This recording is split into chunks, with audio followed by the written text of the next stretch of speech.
Madam Khaleda Zia ওকে থামাই দিছে যে মাসুদ কথা বলতেছে, ওকে স্লিপ দিবে না। আমরা যখন বক্তৃতা করতাম শিবির থেকে, তখন আজকের মানে কেন্দ্রীয় নেতৃবৃন্দ যারা বা তাদের স্থায়ী কমিটির সদস্য যারা কথা বলেন, তারা স্লিপ দিতেন ছাত্রদলের সভাপতিকে যে শিবির কথা বলতেছে, আমি নাম ধরেই বলি, আমার অহংকার আল্লাহ মাফ করুন, যে মাসুদ কথা বলতেছে, ওকে স্লিপ দিবে না, ও যতক্ষণ চাও কথা বলবে।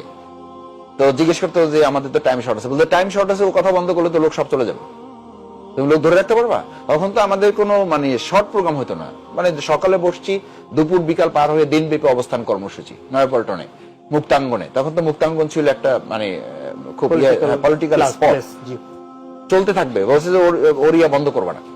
ইভেন আপনাকে এটাও বলি, যখন আমাদের সাদেক হোসেন খোকা সাহেবের ওখানে যে ইয়াটা আমাদের মানে সদরঘাটের দিকে যে জায়গাটা, ওখানে যে প্রোগ্রামটা হয়েছিল বেগম খালেদা জিয়ার উপস্থিতিতে, সেই প্রোগ্রামে যখন আমি বক্তৃতা করতেছি, আমাদের অন্যান্য কেন্দ্রীয় নেতৃবৃন্দ পরোয়ার ভাই সহনরা আছেন, আমার বক্তৃতা চলতেছে পল্টন ময়দান না, পল্টন ময়দান না, পল্টন ময়দান যে নামটা ভুলে গেলাম, কি কমিউনিটি সেন্টার, তো ওখানে প্রোগ্রাম চলতেছে, আমার বক্তৃতা চলতেছে, একজন স্লিপ নিয়ে আসতেছে, ম্যাডাম খালেদা জিয়া ওকে থামাই দিছে, বুঝে তুমি বসো।